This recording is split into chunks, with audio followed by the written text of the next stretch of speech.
Guru Randhawa one of the biggest artist at that time. आज के time पे गुरु रंधावा हर जगह छाए हुए हैं और एक के बाद एक सुपरहिट सॉन्ग रिलीज कर रहे हैं। कुछ सालों से इंडस्ट्री से दूर रहने के बाद अब गुरु रंधावा एक तगड़ा कमबैक कर चुके हैं और इंटरेस्टिंग बात तो यह है कि उन्होंने कमबैक भी किसी बड़े लेवल के साथ मिलकर नहीं किया, अपने दम पर किया है। उनकी एल्बम प्रीजुडिस ने तहलका मचा रखा है और इस एल्बम के सॉन्ग अभी तक सोशल मीडिया पर ट्रेंड कर रहे हैं और अब उनका एक ऐसा एल्बम आ रहा है जो लिटरली इंडस्ट्री में आग लगा सकता है। कुछ ही दिन पहले गुरु ने अपना अपकमिंग एल्बम अनाउंस किया था जिसका नाम था होम रूल और सबसे सरप्राइजिंग बात तो ये थी कि ये एल्बम वो टी सीरीज के साथ करने जा रहे थे और इसी एल्बम का एक गाना पैन इंडिया कुछ ही दिन पहले गुरु ने रिलीज भी कर दिया है। इसके बाद हर जगह बस एक ही बातें हो रही हैं कि आखिर गुरु ने ऐसा क्यों किया। टी सीरीज के साथ उनकी कंट्रोवर्सी के बाद किसी ने भी ये नहीं सोचा था कि वो फिर से टी सीरीज के साथ काम करेंगे, लेकिन ऐसा हुआ और यहीं से सवाल उठता है आखिर क्यों गुरु रंधावा फिर से उसी कंपनी के साथ काम कर रहे हैं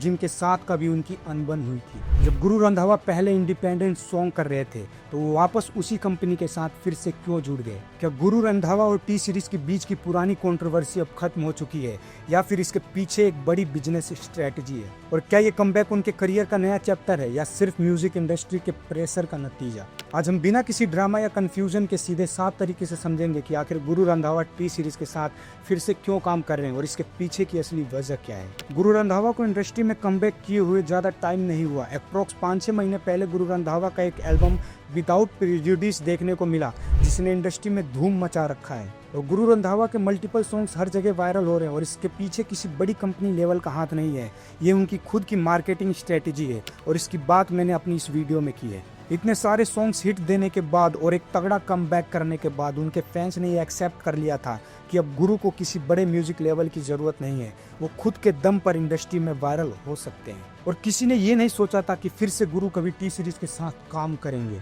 बट फाइनली हमें उनका और टी सीरीज का कोलैब फिर से देखने को मिल रहा है। देखो ये बात तो सच है कि टी सीरीज और गुरु रंधावा के बीच कोल्ड वॉर हुई थी। टी सीरीज गुरु रंधावा के सॉन्ग पर स्ट्राइक पे स्ट्राइक मार रहा था, बट फिर भी आज गुरु रंधावा टी सीरीज के साथ काम करने जा रहे हैं। सो आपको बता दूं कि इसके पीछे लॉजिक और स्ट्रेटजी दोनों है। देखिए गुरु रंधावा और टी सीरीज का रिश्ता नया नहीं है। गुरु के सारे बड़े गाने टी सीरीज के बैनर के नीचे ही आए थे, तो नेचुरली उनके बीच एक स्ट्रॉन्ग वर्किंग रिलेशन पहले से ही था और जब आप इतने बड़े लेवल के साथ सालों जुड़े रहते हो तो इंडस्ट्री में वापस उसी प्लेटफॉर्म पर काम करना बहुत आसान हो जाता है। जब गुरु और टी सीरीज की कंट्रोवर्सी हुई थी तब उस टाइम पर गुरु का एक इंटरव्यू वायरल हुआ था जिसमें वो भूषण कुमार के बारे में कह रहे थे कि उनसे मुझे कोई प्रॉब्लम नहीं है।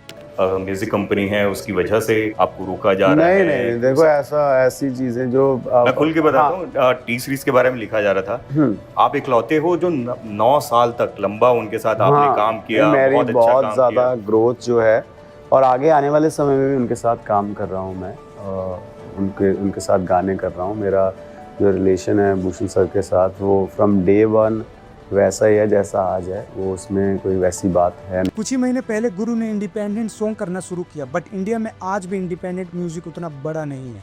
स्पॉटिफाई या यूट्यूब पर व्यूज तो मिल जाते हैं, लेकिन प्रमोशन, डिस्ट्रीब्यूशन और ग्लोबल रीच के लिए आज भी बड़े लेवल्स की जरूरत होती है। इसलिए गुरु ने प्रैक्टिकल डिसीजन लिया। इंडिपेंडेंट म्यूजिक अच्छा है लेकिन स्टेबिलिटी और एक्सपोजर के लिए टी सीरीज जैसा लेवल जरूरी है। अगर आपको फिल्म या मेन स्ट्रीम रीच चाहिए तो टी सीरीज के साथ जुड़ना लगभग जरूरी हो जाता है। बॉलीवुड की सबसे बड़ी कंपनी है टी सीरीज। अगर किसी सिंगर को बॉलीवुड में काम करना है तो उसे टी सीरीज के साथ अपने रिलेशन को बनाए रखना होगा, नहीं तो वो बॉलीवुड के किसी भी एक मूवी में अपना सॉन्ग नहीं कर सकता। इतनी पावर है टी सीरीज में। चाहे हनी सिंह हो, दिलजीत दोसांझ हो या अरिजीत सिंह, हर बड़ा सिंगर किसी न किसी तरीके से इस म्यूजिक लेवल से जुड़ा हुआ है और यही रीजन है कि गुरु ने भी प्रैक्टिकल होकर सोचा। गुरु रंधावा का सॉन्ग परफेक्ट वरुण धवन की मूवी में जो आया वो टी सीरीज की वजह से ही कर पाए हैं। देखिए गुरु रंधावा के पास टैलेंट हमेशा से था, लेकिन आज म्यूजिक इंडस्ट्री सिर्फ टैलेंट पर नहीं मार्केटिंग से चल रही है और मार्केटिंग में टी सीरीज अनबीटेबल है। उनके पास यूट्यूब का सबसे बड़ा चैनल है, ग्लोबल प्रमोशन टीम है और हर सॉन्ग को करोड़ों लोगों तक पहुंचाने की कैपेसिटी है। तो अगर आप आर्टिस्ट हो और आपको फिर से स्पॉटलाइट में आना है तो टी सीरीज जैसा लेवल आपके लिए एक बेटर ऑप्शन बन जाता है। गुरु रंधावा फिर से मेन स्ट्रीम में रिटर्न कर रहे हैं। उन्होंने खुद कहा है कि वो कमर्शियल और रोमांटिक सॉन्ग दोनों पर ही फोकस करना चाहते हैं और ये सब करने के लिए टी सीरीज जैसा एस्टेब्लिश्ड प्लेटफॉर्म परफेक्ट है। मतलब साफ है, गुरु ने ये स्टेप करियर के नेक्स्ट फेसेस को स्टेबल करने के लिए लिया है। तो सीधी बात यह है कि गुरु रंधावा फिर से टी सीरीज के साथ इसलिए जुड़े हैं क्योंकि ये एक स्ट्रैटेजिक मूव है। देखिए, इस इंडस्ट्री की रियलिटी यही है कि बड़े प्लेटफॉर्म के बिना रीच मिलना मुश्किल है। गुरु ने प्रैक्टिकली सोच कर ये डिसीजन लिया है और ये दिखाता है कि वो सिर्फ एक आर्टिस्ट नहीं है बल्कि एक समझदार बिजनेसमैन भी है। और यही रीजन है कि आज उनके गाने फिर से ट्रेंड में आ रहे हैं। आपको उनका पैन इंडिया सॉन्ग जो टी सीरीज के साथ आया है कैसा लगा, कमेंट में जरूर बताएं। धन्यवाद।